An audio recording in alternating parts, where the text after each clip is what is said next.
Support for this program comes from the St. Joe Community Foundation, Inc., dedicated to the heritage and culture of Northwest Florida and to improving the quality of life for those who live, work, and play there.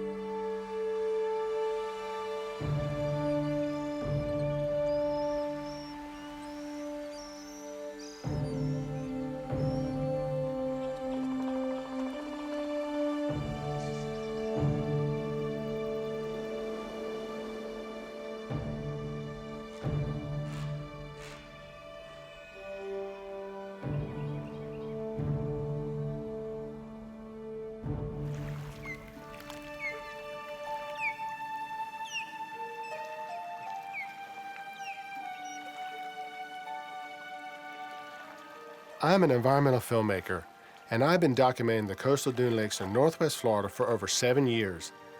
I've filmed natural areas all across Florida, but this region, it's one of my favorite places to film. As you can tell, I'm standing in the middle of a creek. You may ask, what does a creek have to do with the coastal dune lakes? Or what's so important about a lake close to the coast? These are just a few of the questions I've unearthed while working on this documentary. Journey with us as we learn more about the coastal dune lakes in Northwest Florida and around the world.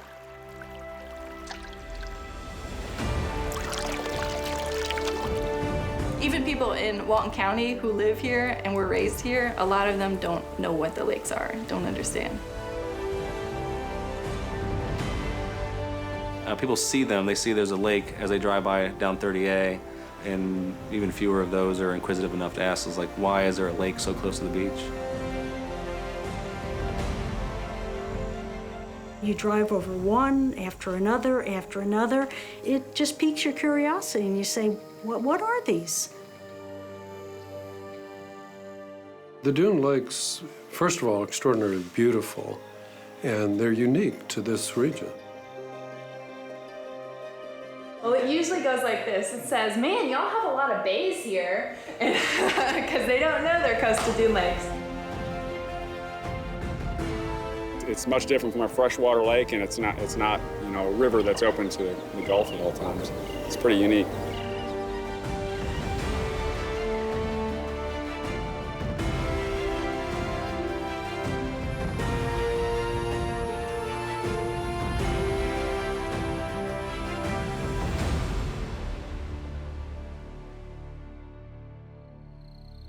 What are coastal dune lakes? Scientists whose specialty is researching what the Earth is made of and how it was formed offer a global perspective. I wasn't specifically interested in coastal dune lakes by themselves. I was mostly interested in the dunes. As a geomorphologist, I was interested in where does the sand come from, when did it get there, how much of it, exploring what soils developed on it. Geologists are always interested. They've got this thing, they want to know, how did it originate? How did it get there? Not so much what it is now, but how did it form? To understand the different episodes of dune migration and encroachments across this part of the world, I found that the water bodies would often tell the story that the dunes couldn't tell. Although coastal dune lakes, also called coastal lagoons, are scattered all over the world, there seems to be a common thread running through all of them. I would say any object which has sand, either blocking an area or substrate, and water that can pool there for a period of time, that would be a dune lake. These water bodies are found all over the globe. Some of the most unique coastal dune lakes in the United States are found in Florida. Florida's coastal dune lakes are different from dune lakes found in Australia or anywhere else in the world. Australia is also home to noteworthy coastal dune lakes found in New South Wales. Myall Lakes is one of the largest coastal lake systems in Australia. Freshwater predominantly. If you get a very dry year, it becomes salty, but overall, it's fresh. Yours are very, very different from ours. Yours are unique, but they're unique within this realm of classification. There are no similar ones around the world. The ones in New Zealand and Madagascar are quite different from what you've got.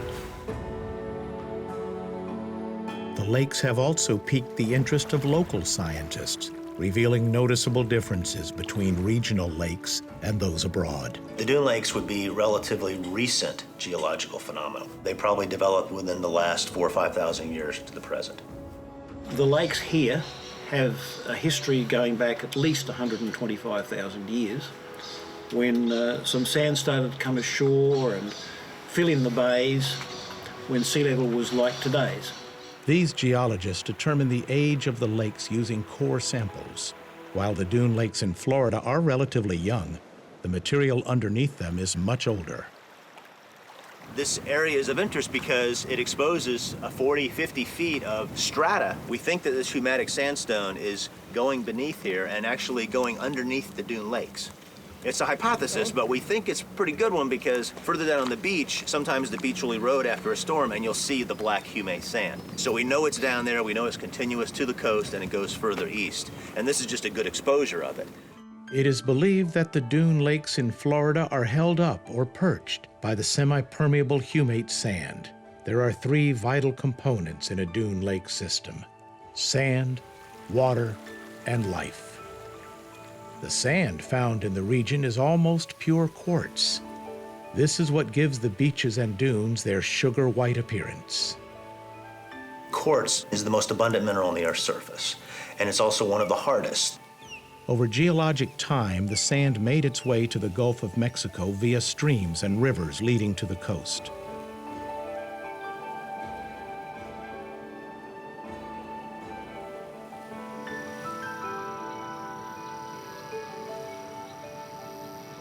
The second piece needed for a dune lake is water. The lake water found in Florida's coastal dune lakes is composed of both fresh and salt water obtained from tributaries, groundwater seepage, rainfall, and coastal storm surges. The water generally has a light brownish color from tannins. Locals refer to it as pine straw tea, and that pine straw and leaves and organic materials drop into the lakes and stain it. It's basically tea. That's the natural color of the lake, and it's no dirtier than the Gulf or any other body of water. Although these lakes are primarily freshwater systems, this is subject to change at any time. Every so often, when you get a lot of rain, the lakes swell and they'll bust through and they'll flow to the Gulf, which is a strange sight because you'll see a white beach with a tannic water, freshwater stream flowing over it. I came across one of those by accident one time. I thought, what is this water flowing on the beach?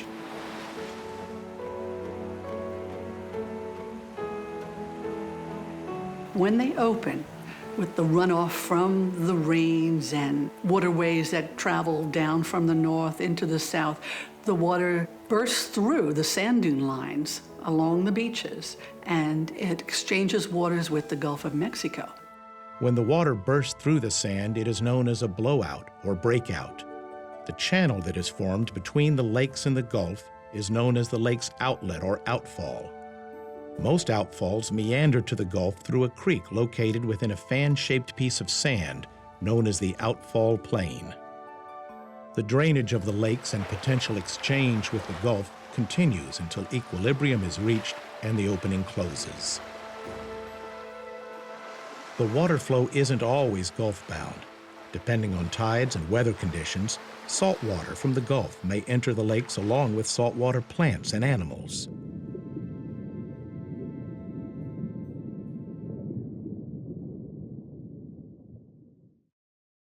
For example, in 1995, when Hurricane Opal passed through North Florida, water from the storm surge burst through the sand. Those waves were out there for like 2 days, those huge waves coming in because of the floodplain of this lake. The watershed just absorbed all that water. The unpredictability of exchange between water in the Gulf and water in the lakes makes the systems highly dynamic.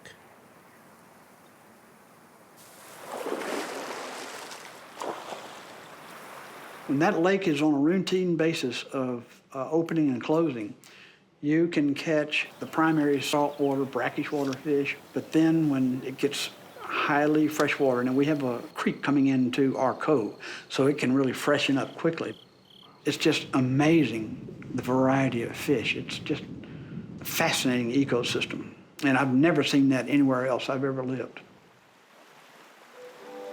Sand and water are what make up a coastal dune lake. However, one more element is needed for a coastal dune lake system: life.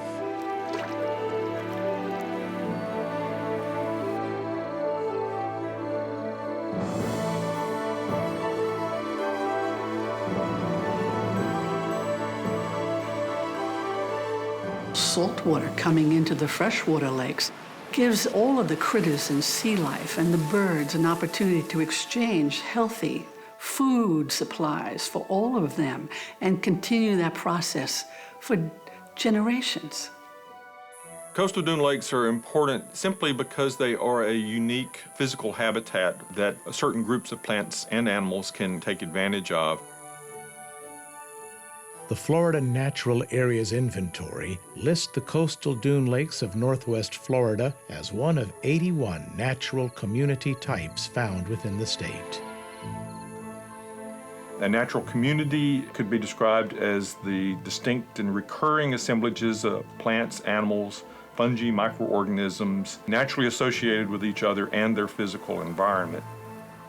Each of Florida's natural community types are ranked based on rarity and endangerment on both a global and state scale. This scale ranges from 1 to 5, with a ranking of 5 being common and safe, and 1 being rare and critically imperiled. The coastal dune lakes have been listed with a global ranking of 2 and a state ranking of 1. Coastal systems are very dynamic and always changing. There's only very few of them, and they are threatened by development to some degree. In the state of Florida, these rare coastal dune lakes are only found in the Northwest region, located within a 26-mile strip of shoreline along the Emerald Coast. There are numerous lakes within this dune lake region, but 15 lakes stand out as the best representatives in the area due to their relatively natural state.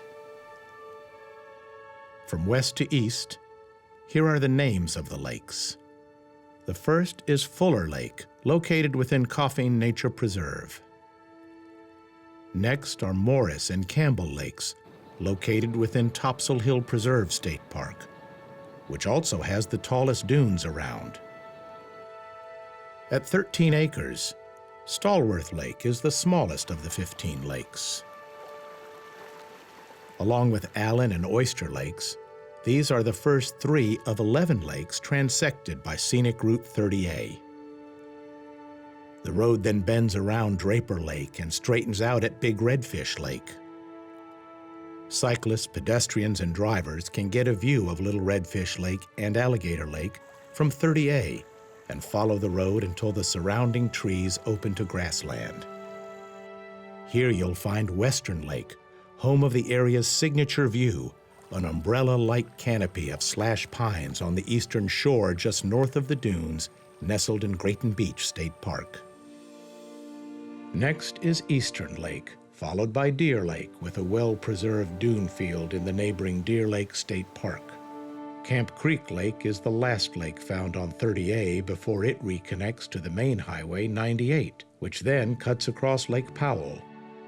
At 258 acres, this lake is the largest coastal dune lake found in the region.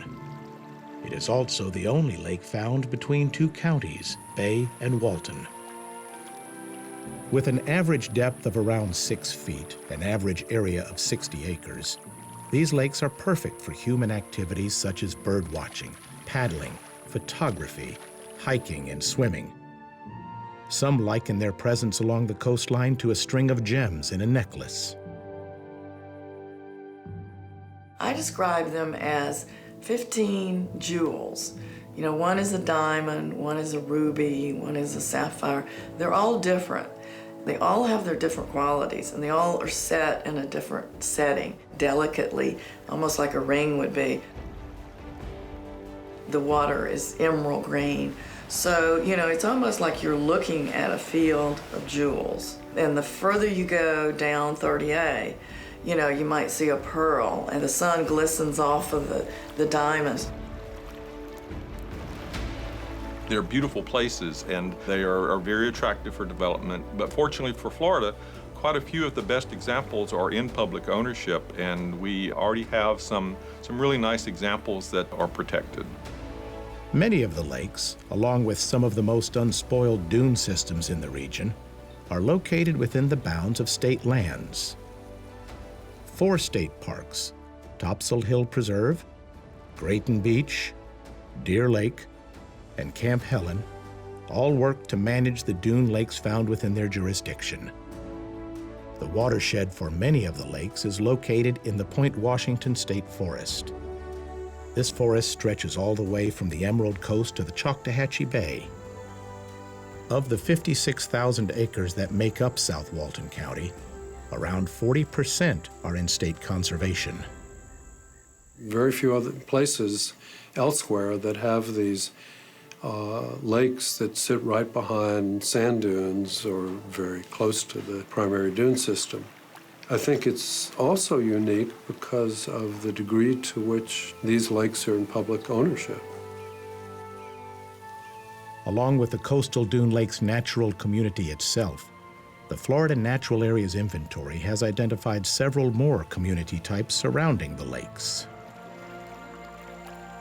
The community types that are found in South Walton close to the coast would be coastal dune lakes, maritime hammock, mesic flatwoods, wet flatwoods, scrubby flatwoods, scrub.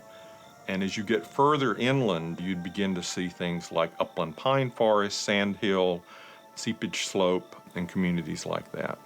It's an incredibly diverse part of the state.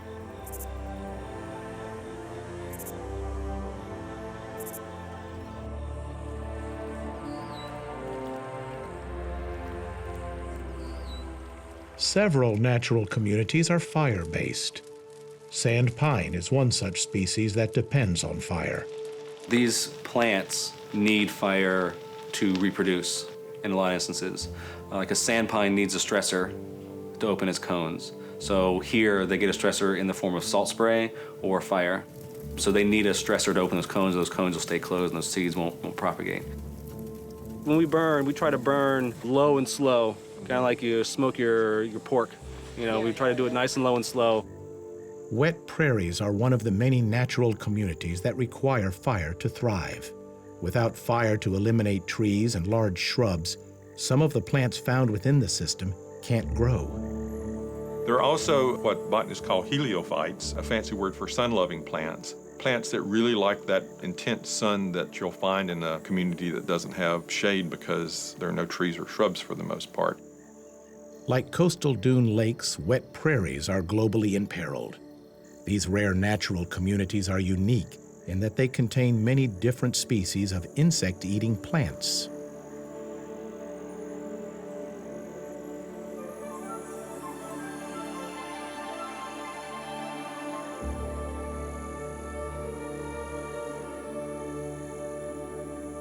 So here we're looking at a wet prairie. This is a mosquito's nightmare out here. There is lots and lots of plants growing up out of the ground that want to eat them and eat all sorts of bugs. And this is sundews, pitcher plants, butterworts are all carnivorous plants found in those types of habitats.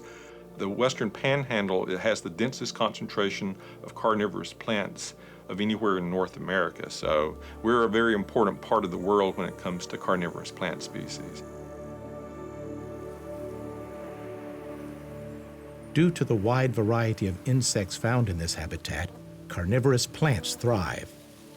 I always like to tell my tours, well, the coastal dune lakes are really important because they have this high diversity of bugs. And everyone's like, oh! Or they're like, really? It depends. You can really get a feel for the group when you talk about that. These insects attract animals further up the food chain, such as the rare and endangered Choctawhatchee beach mouse. And that brings me to another guy that lives up here. And he's a little endangered beach mouse. He's no bigger than this as an adult, weighs the equivalent of 2 nickels, but I call him the farmer of the dunes. They have a very big job. Beach mice are a subspecies of the old field mouse, which is a white-footed mouse. Over time, they lost their pelage colors. Their coats went more white. If you've ever seen like a hamster or any other rodent, they have pouches in their mouths, and they stuff all this stuff in their food to take back to their burrow. Well, a lot of it falls out, and a lot of it gets scattered when they're on the stems grabbing it. These guys are part of this dune system. They've adapted to dunes. They've adapted their food habits to take advantage of what's grown by dune habitats. They're part of the diversity of life in these really unique ecosystems. Over a period of time, the population of Choctawhatchee beach mice had whittled down to only 3 locations: Topsail Hill Preserve State Park, Grayton Beach State Park, and on Shell Island at St. Andrews State Park. The more populations you have, the better chances you have of the subspecies surviving a catastrophic event like a hurricane. Through a multi-agency effort, in 2005, beach mice were reintroduced to Deer Lake State Park and a conservation area in the neighboring Watersound community. They've been tracking there at Deer Lake and Watersound for several years now, and beach mice are doing well according to their tracking surveys.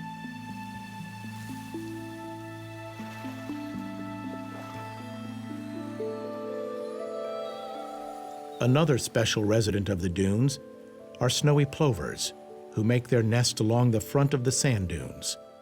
Wildlife management groups take additional precautions in order to monitor the status of these birds, as they are a threatened species. So our banding program is in part to look at the health of the snowy plover population in the Florida Panhandle. The population right now is estimated to be only about 250 pairs, or 500 individuals left in the state.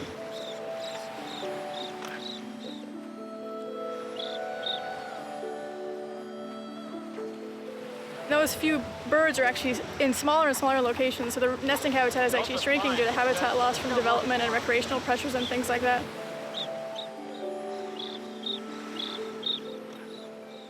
Like the snowy plovers, female sea turtles also come to the dunes to lay their eggs.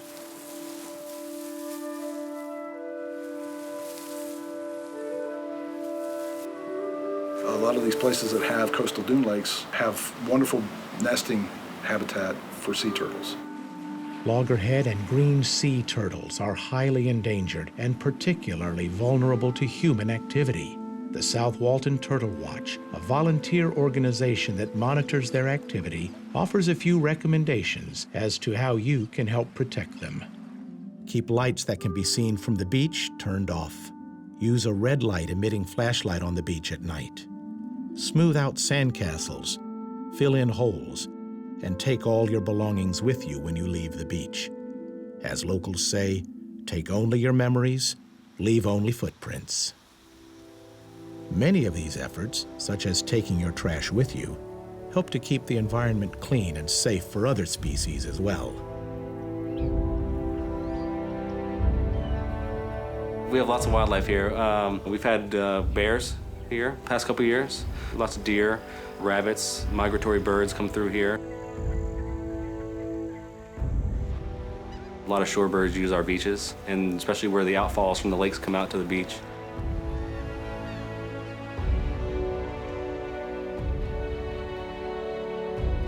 What good is a beach mouse? I've been asked that question many times by people throughout my career. You run the risk of getting into the philosophical when you try to answer a question like that. And I'm not a philosopher, I'm a wildlife biologist. But to me, the most simple answer is they're part of a functioning ecosystem. And in my mind, they belong there. Whatever we can do to keep them there is imperative. It's conservation. What good are they? They are part of an intricate web of life. We have a lot of stuff that calls this place home in transit or all year. The coastal dune lake region and South Walton in general has really high natural resource values. And it's a very popular place for people to come, recreate, second homes, those sorts of things. But there's a lot of natural treasures there. And the dune lakes sort of epitomize that great natural value.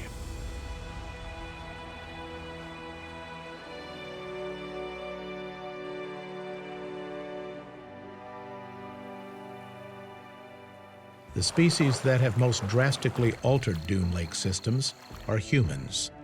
The first humans in the region were Native Americans. Using evidence from midden mounds, archaeologists have determined that Native Americans used this area for fishing, hunting, and camping. Beginning in the 1500s, the Spanish were the first Europeans to arrive in Florida. Sailors and early explorers found creative names for locales in coastal dune country.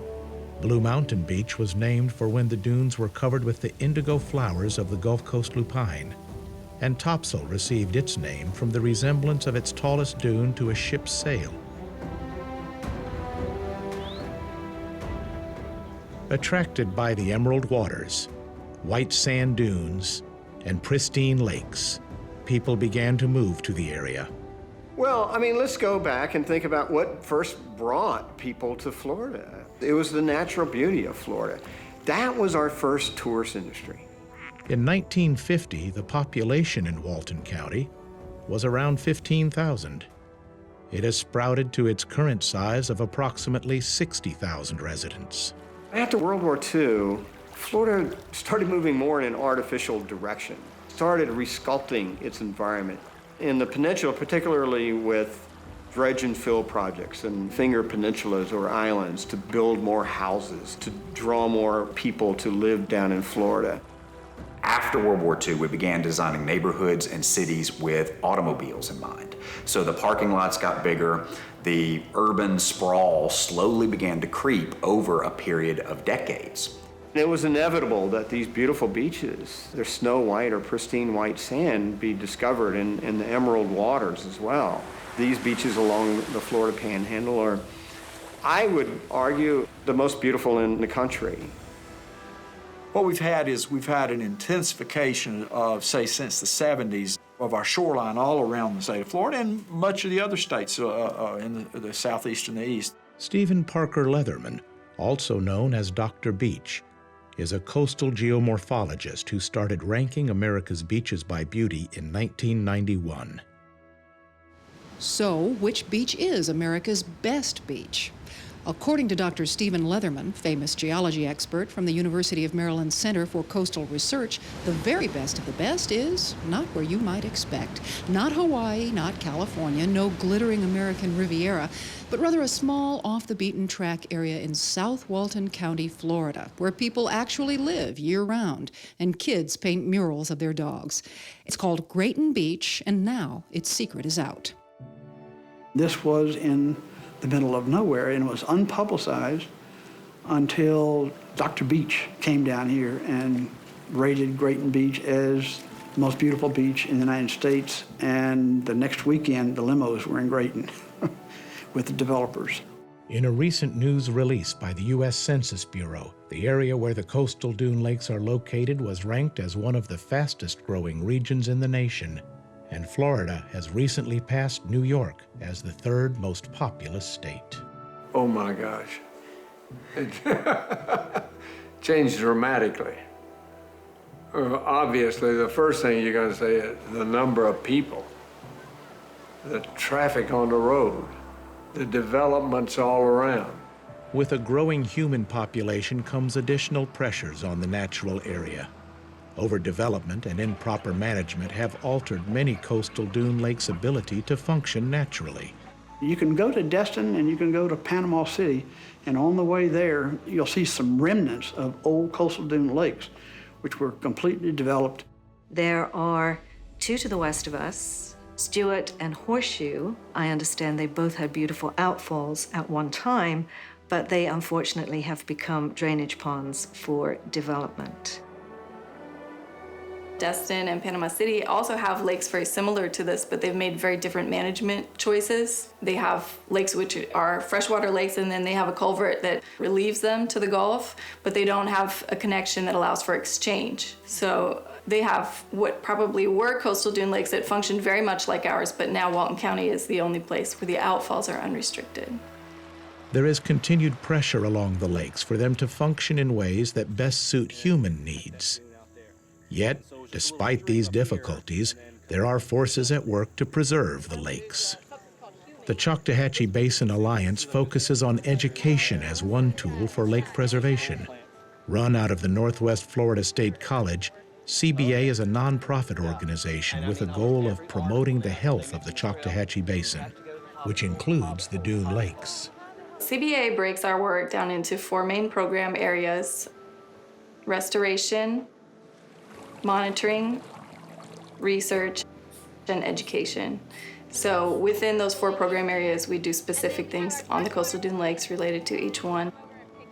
One of their educational programs on the coastal dune lakes is Dunes in Schools. This is a program for local middle schools offering information on coastal dune lakes and emphasizing hands-on education, such as planting sea oats on the dunes.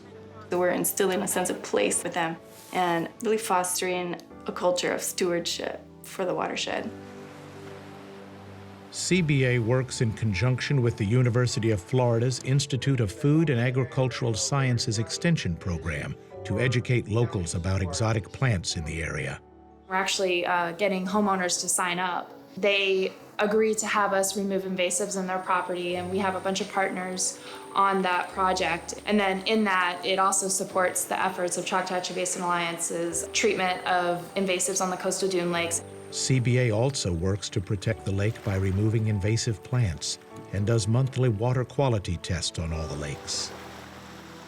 We have a program, which is a monthly monitoring program that's done almost wholly by volunteers. Each month they go out there and they collect water samples. They're looking at water clarity, and then they're collecting basic water chemistry parameters, which include temperature, pH, dissolved oxygen, salinity, turbidity. The work that CBA conducts is utilized by many different organizations, including the Coastal Dune Lakes Advisory Board. The advisory board is a recommending board consisting of 7 members appointed by the Walton County Board of County Commissioners. In 2002, the county converted the Dune Lakes Task Force to the Coastal Dune Lakes Advisory Board to more fully deal with issues that involve the lakes. The advisory board has just become a place where the community can come, express their concerns, opinions, desires about the lakes. They also gather information for the county commissioners, establish things that they want to do that they think will help with the coastal dune lakes and preserving them. State parks, state preserves are gems, are jewels. They are a preserve. They should not be touched. Look at our world today. The land that is getting fragmented and gone. Once you do it, it's gone. We have to stand up for our state parks and our preserves. We have something very special right here in Walton County that we've got to stand up for. The research done by CBA allows the board to provide accurate and science-based recommendations to the Board of County Commissioners. For us to have a resource like this in Walton County that doesn't exist anywhere else in the world, it's important that there is a citizen board similar to the Coastal Dune Lakes Advisory Board that's out there, looking out for the lakes and hearing people's concerns that can interact, interface between the public and the county government. Sometimes management of the dune lakes can be difficult for the local government. Attempts to manage the naturally occurring outfalls have proven to be a problem. It's a constant struggle with these outfalls because they meander all over the place. We get all kinds of calls, can't you do something about this water? We need to get to the beach. So we have that struggle going on too. We have to tell them, these coastal dune lakes have been here for thousands of years, and these outfalls are natural, and we can't block them up, we can't reroute them. In its comprehensive plan, Walton County has a policy in place for no construction or disturbance within 50 feet of an outfall. Some houses and other man-made structures are built very close to, or even within an outfall plain, affecting the natural flow of water. When we tinker with nature, we have created future problems for ourselves. We've created this vicious cycle of having to repair, restore, and fix. In order to try and reduce such problems, the county has established a 300-foot coastal dune lakes protection zone around the lakes. And within that protection zone, there are certain things you can do and there are certain things you cannot do. In times of crisis, the county has worked diligently to protect the lakes. On April 20th, 2010, the Deepwater Horizon oil rig exploded, and over the course of several months, spewed over 200 million gallons of oil into the Gulf of Mexico. Realizing the risk to the lakes, county officials, in conjunction with the U.S. Army Corps of Engineers and the Department of Environmental Protection, enacted the Coastal Dune Lakes Protection Plan. The plan included recontouring the outfalls and stockpiling sand to prevent oil from leaking into the lakes. Another thing that has helped to preserve many of the coastal dune lakes is that most of the property surrounding Walton County's coastal dune lakes has not been heavily developed. Instead, the land was either put into conservation or developed according to a different set of principles. Well, I was fortunate enough to inherit 80 acres of land from my grandfather, and so I had the luxury of being able to experiment slowly with a set of ideas about town building that had been neglected for 50 years or so. Seaside, Florida was founded in 1981. The town is considered to be the birthplace of new urbanism, an urban design movement that promotes walkable communities, open public spaces, and consciousness of place. Well, my vision actually was very much tied to this place and to this notion that every place that we develop as a human settlement ought to be rooted in a particular place. I think that those who have developed these new urbanist communities are obviously very conscious of the natural surroundings. Not just because they're natural surroundings, but they find something unique in these natural surroundings. And they learn to appreciate the indigenous, and instead of creating a completely artificial place of pastel colors and palm trees, they've really tried to place their communities within the existing natural environment. Seaside was the first of many new urbanist communities that have developed along the coastal Dune Lake corridor. Alice Beach, Rosemary Beach, Water Sound, and Watercolor are all master-planned communities utilizing concepts of new urbanism. My hope was that if we were successful in Seaside, we would show other people with property and development ideas that you could develop a place that was much more human-scaled, walkable, and family-friendly than these high-rises, which basically walled the beach off from the rest of the world and devalued the land away from the beach. Walton County had the benefit of being developed after all of the neighboring counties. So we were able to see what went right and what went wrong in, say, Panama City Beach. We were able to see what went right and what went wrong in Destin. And because this area was the last to be developed, fortunately, we were able to see that destroying these precious natural assets was not the way this community wanted to evolve. We have a 4-story height limit. There's only 2 condos and they're grandfathered in. We've limited the densities around here. People are building single-family homes, not high-rise condos. On a larger scale, the state of Florida has also done much to preserve the natural landscape in the Dune Lake region. In 1986, one of the most expensive real estate deals to date in the state of Florida took place. Development Group Incorporated of Houston, Texas, and Financial Savings Association of Red Hill, Pennsylvania, surged into Northwest Florida, powered by a $242 million land purchase.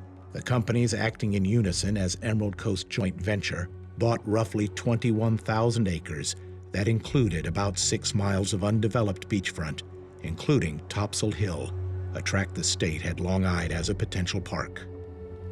The undeveloped land was a potential gold mine, and dazzling promises were made: a high-tech industrial park, glitzy resorts, a port on the Intracoastal Waterway, and an international jet port. This region would become an Emerald City for the Emerald Coast. However, in 1987, Development Group Inc. failed to make payment on their loans, and the land was split into several different owners, causing their dream of being the next large development in Florida to shatter.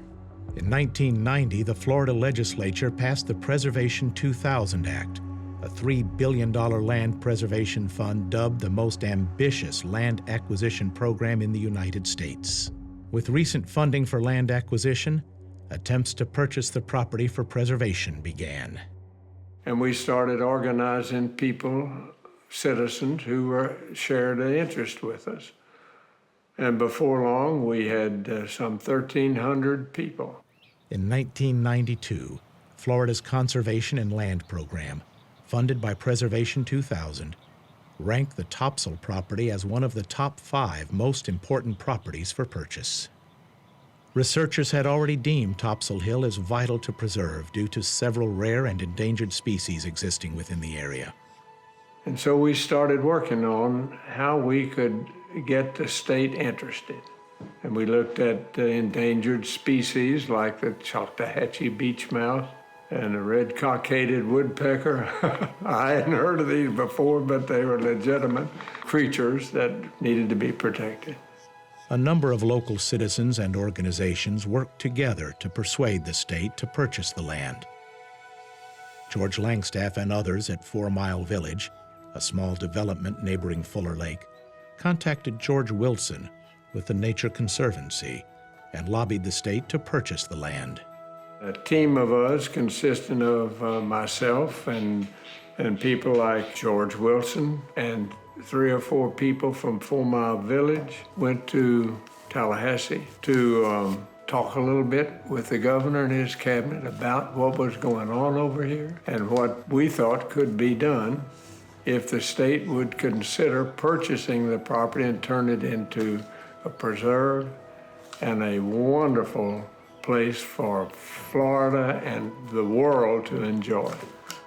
I was there when the decision was made, and I was also there right after the governor and the cabinet said, okay, we're going to buy this, when George Wilson came to the governor and the cabinet and said, you've got this session to decide whether to buy Topsail and another 20,000 acres for a few $1 million less than you'd allocated for Topsail. So I urge you to do it. And they approved the effort to buy the property for the state, and I immediately called George Wilson, who was with 200 or 300 people over at Defuniac, to say they had the right to bid for the state in the auction that was coming up that day. On May 19, 1992, at an auction on the steps of the Walton County Courthouse, the Nature Conservancy, acting on behalf of the state of Florida, bought roughly 20,000 acres of land, including property that would become Topsail Hill Preserve State Park. We got in a car and rushed back over to Defuniac, and when I skidded into the parking lot there, hats in the air, there were several hundred of our friends over there cheering. It successfully purchased the property.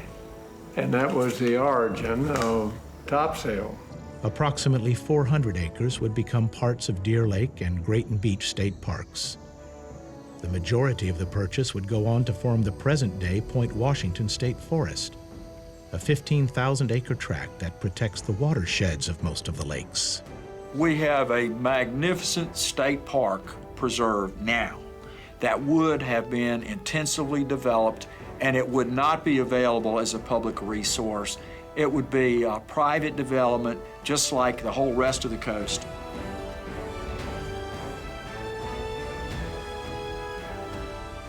A number of local business owners and residents see this as a positive for the region and the local economy. I think we owe a great deal of credit to the visionaries, the local pioneers, who sought to protect 40% of the land here. They sought to protect the natural resources. They sought to keep everything human scale by putting in a 50-foot building height restriction. And now we're enjoying the benefits of that. Much of the protected land and 11 of the coastal dune lakes can be seen from Scenic Route 30A. One of the points of the scenic highway designation is that a scenic highway enhances a traveler's journey. So, if you're going to enhance a traveler's journey, you need to keep it pristine and clean and agreeable. No billboards and lots of beauty to absorb and look at and share.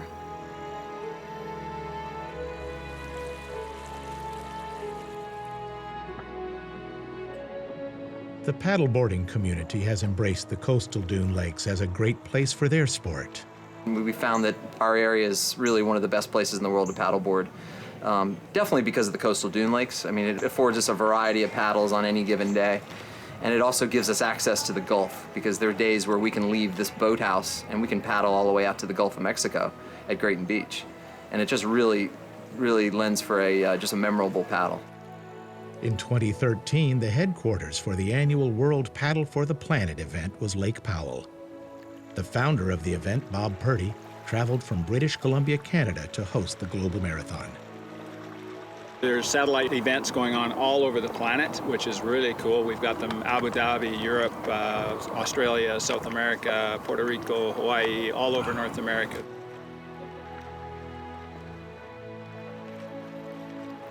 This is such a fitting place for World Paddle for the Planet because we're raising awareness for waterways, and this is one of the unique ones here in Florida. In this event, kayakers, canoers, and stand-up paddleboarders from all over the world paddled for 24 hours. I invited paddlers around the planet to pick a change, paddle for it, and then commit to it until it becomes reality.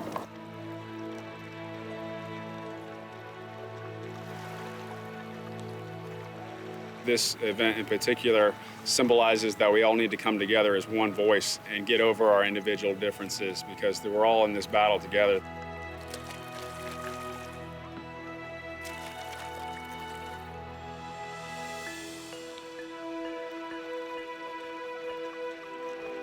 I've been doing about 4 laps now, and a lot of it I've been going by myself, and I've been thinking just that question: why am I paddling today? All I have to do is just listen to the water hitting my board, listen to my paddle going in the water, and know that what we're paddling for is life. Is our way of life, and for futures to come. It's important. It's really important. Like the participants from the World Paddle for the Planet event, many others also think that protecting this unique environment is essential. We've got this unique ability to focus on ecotourism as our primary driver. Once you've lost it, once you've paved that paradise, you can't get that back. One of the things I came to realize, and I've heard before, if you are truly a destination that markets ecotourism and nature-based tourism, you cannot allow the destruction or the diminishment of the resource merely for the convenience of the visitor or the residents, for that matter. These kinds of things have economic consequences, that we need to be protecting our natural resources, and that has natural resource values, and it also has economic value. The state would be well advised to not let it go away. And they're under tremendous pressure right now from all the other developers around this area who don't have a beach, who would like to have the topsail beach. And if you're not careful, state of Florida, you're going to lose this great treasure.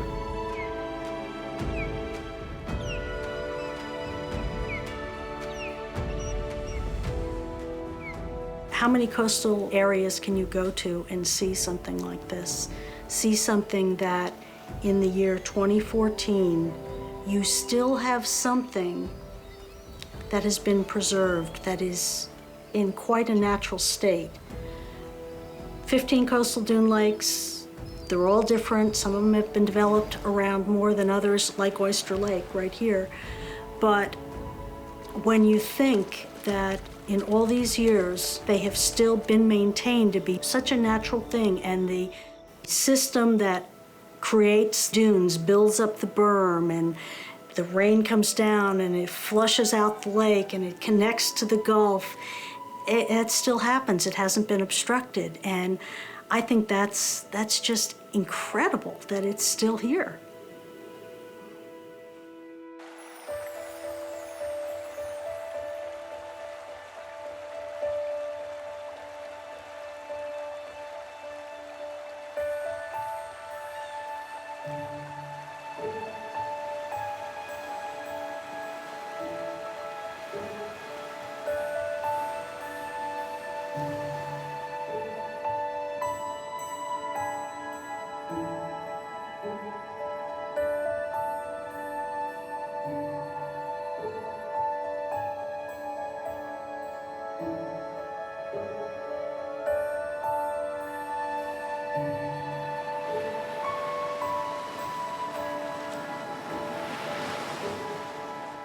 A dune lake, for me, is a place of peace. I like to go out there in the mornings before the fog lifts off the ground and just be there next to the lake, take in the quiet and just see what happens. You never know what's going to happen. Sometimes an alligator comes up, sometimes an osprey or an eagle flies over. The lake has its own character, and each one has its own character. I feel a sense of peace and a sense of freedom. I love to get out on my paddleboard, particularly in the late afternoon as the light is changing. They're just so beautiful. Nature is so restorative. I just love to get out there and just to think and reflect and just to enjoy the incredible beauty. I feel calm usually when I'm there. I feel peaceful. And I think that's really what's special about them being right there on the beach. You know, the ocean is always moving. The Gulf is just moving, moving, moving. And you can watch that from a body of water that's completely still. I think that leads to like a very introspective, contemplative kind of space. There's this emotional experience. Ah, yes, lovely. Sand, water, weather, rain. It's essentially part of the reward of being alive and enjoying it all at the same time. When I'm here and I'm relaxed, particularly when I'm on the beach or walking along the edge of the lake or out in a canoe, I really feel a much stronger connection to my parents and grandparents and other ancestors who are no longer walking around on this planet, but are very much a part of my life. You know, the ocean was here long before we were here. It'll be here long after we leave. We can do a lot to destroy the ecology of the sea, but we'll never destroy the sea completely. We'll destroy ourselves before we destroy the sea. And it'll rebound once we're gone. It'll thrive again. The beach is such an amazing place anyway because it changes. Every day it's different. It's like a canvas that changes every day. When I actually walk out on the beach and look out on the Gulf, it hits me that people thousands of years ago saw the same thing that I'm seeing now. It's the same sight for them, the same colors, same horizon, the same sounds. I want my daughters to be able to bring their kids to coastal dune lakes. I enjoy taking them down to the lake, to one of the lakes, and letting them splash in the water. Answering their questions, Daddy, why is this water so dirty? Oh, it's not dirty. It's just colored differently. Now that smell that you smell, that organic smell, it's not sewage. That is the tannins. That's the organic materials being washed from the surrounding woods into the lakes. It's not dirty water. No, we don't want to drink it, but it's not dirty.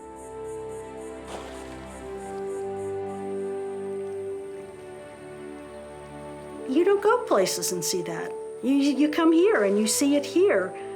You may be attracted by the beach, but when you drive down 30A, you drive over one after another, it just piques your curiosity and you say, what are these? And then you realize, then you find out how rare they are and how lucky we are to have them here in Walton County. That's awesome.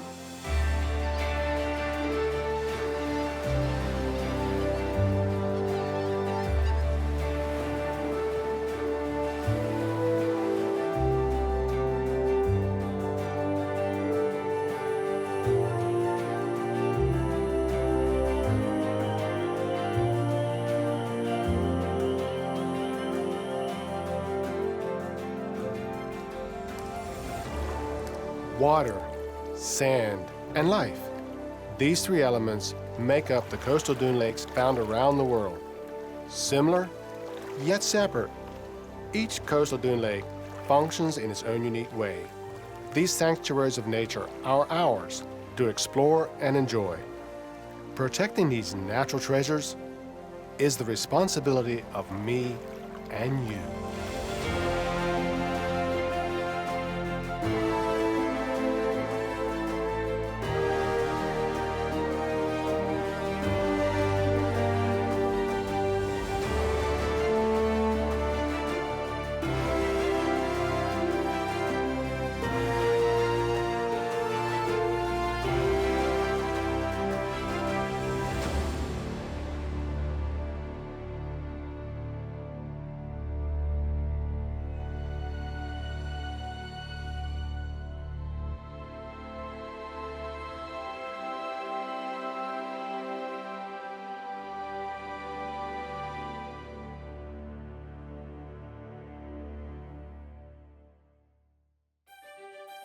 Support for this program comes from the St. Joe Community Foundation, Inc., dedicated to the heritage and culture of Northwest Florida and to improving the quality of life for those who live, work, and play there.